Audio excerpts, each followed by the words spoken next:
The noon sun blazed over Dusty Creek Station, turning the wooden planks into glowing embers.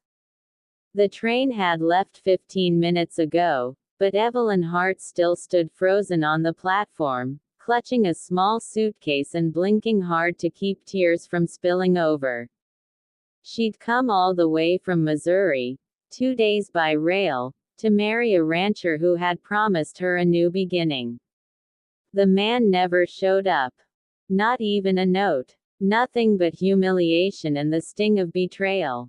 Passengers and townsfolk stared. Some whispered, "Poor thing, left behind by her own groom." Typical for this town. Men make promises they can't keep. Evelyn straightened her spine, determined not to cry. She had survived worse: poverty, a house fire, the death of both parents.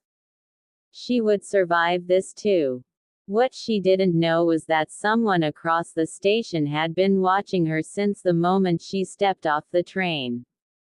A broad-shouldered man in a dusty coat leaned against a post, grief carved into every line of his face. Caleb Dawson, the widower of Dusty Creek.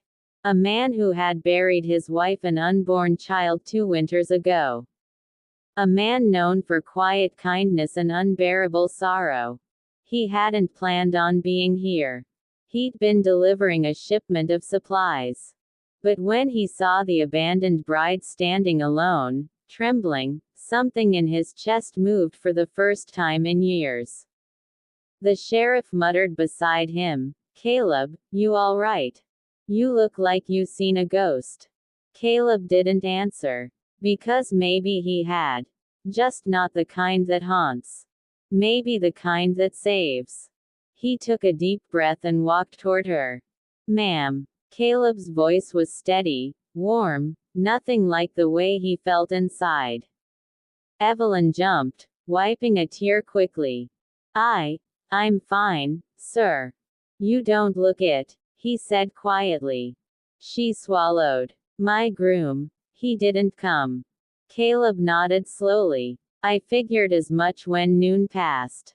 She looked away, humiliated. He hesitated, wrestling with his thoughts. He hadn't spoken to a woman in any personal way since the day he lost his wife. But something about this abandoned bride, something brave, something broken, pulled him in. "If you've nowhere to go," Caleb said, "Dusty Creek is kind, but not to a woman alone.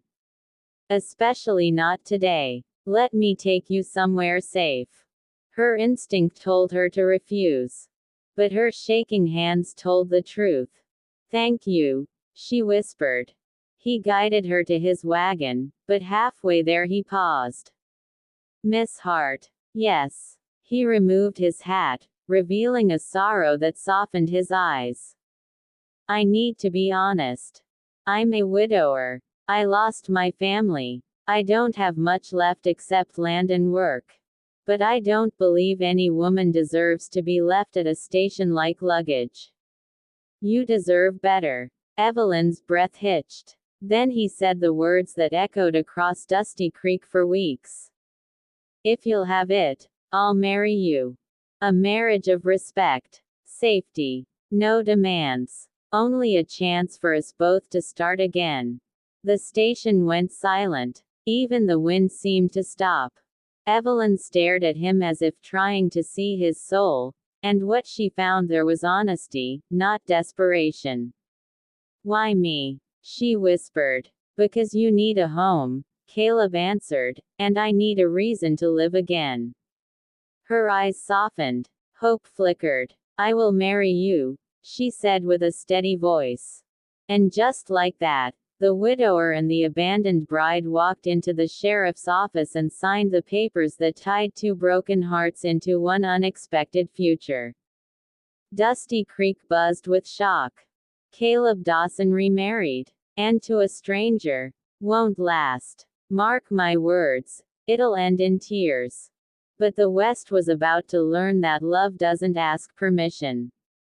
Caleb's ranch sat under the open Wyoming sky, a place both lonely and beautiful.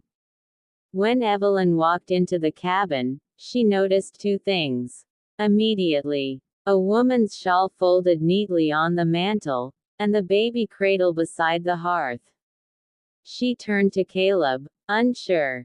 He cleared his throat. I kept their things. Couldn't bring myself to move them. I understand, Evelyn said softly. To her surprise, he smiled a little. Thank you. Life settled into a gentle rhythm. Evelyn cooked. Caleb worked long hours mending fences, breaking horses, tending cattle. They spoke politely but rarely. Evelyn wondered if she'd ever know who Caleb was beneath the grief. Caleb wondered if he had already failed her by giving too much space, not enough comfort. But one evening, the silence between them finally broke. A storm rolled in, violent, wild, shaking the cabin. Lightning cracked outside, and Evelyn gasped, startled. Caleb appeared beside her instantly. You all right? It's just loud, she whispered. Without thinking, he rested his hand over hers. The touch was warm, grounding. Something woke up inside both of them. I never asked, Evelyn said. Why did you really marry me?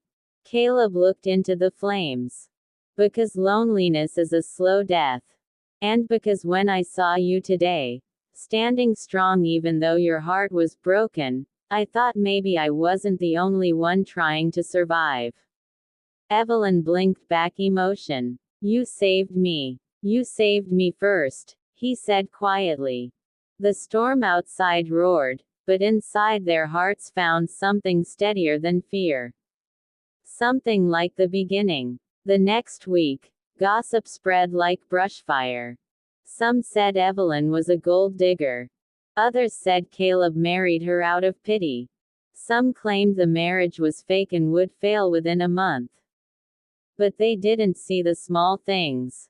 How Caleb checked the window each evening to make sure Evelyn made it home from town. How Evelyn massaged his aching shoulders after long ranch days. How they began eating at the same side of the table, not opposite ends. Dusty Creek wasn't blind, just slow to accept what was happening. The widower was falling in love again. And the abandoned bride was learning she was wanted. Still, trouble always finds the West.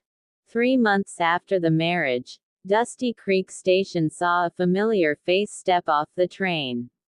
Marshall Reed, the man who abandoned Evelyn. He swaggered into town, drunk and loud. Where's the woman I was supposed to marry? She's still waiting for me. People stared but didn't answer. Until he reached the saloon, where he finally heard the truth. You're too late, the bartender said. She married Caleb Dawson the same day you ditched her. Reed laughed. That widower. Hell, I'll take her back. She'll come running once she sees me. His arrogance was enough to turn stomachs. He rode straight to Caleb's ranch. Evelyn froze when she saw him. Old fear twisted her stomach, but she stood her ground. I came back for you, Reed said. You're still mine. No, she answered firmly. I was never yours. And I don't want you. Reed smirked. Sweetheart, you don't know what you want. Caleb stepped out of the barn, eyes cold. She does. Leave. Reed puffed his chest. And if I don't? Caleb walked toward him slowly, voice sharp as a blade. She's my wife. She will never be afraid of a man again. Not while I breathe. Reed stumbled back, suddenly realizing the rancher wasn't the broken man he'd heard about. The sheriff arrived and dragged Reed back to the station, banishing him from Dusty Creek forever. Evelyn's knees gave out, and Caleb caught her instantly. It's over, he murmured. She buried her face in his chest.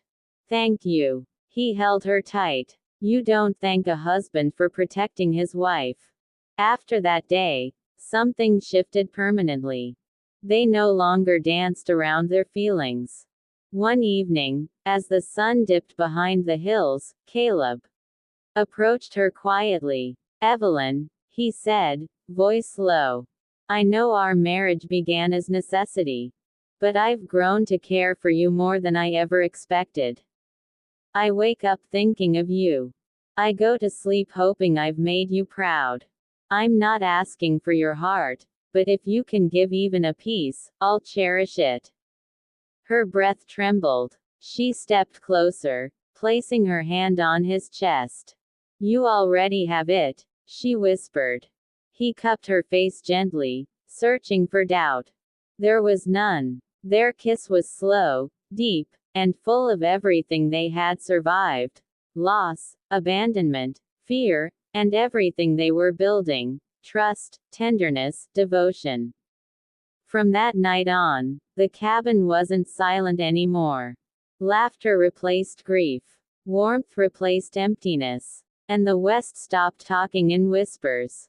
They talked in awe. The widower who had lost everything. The bride who had been left behind.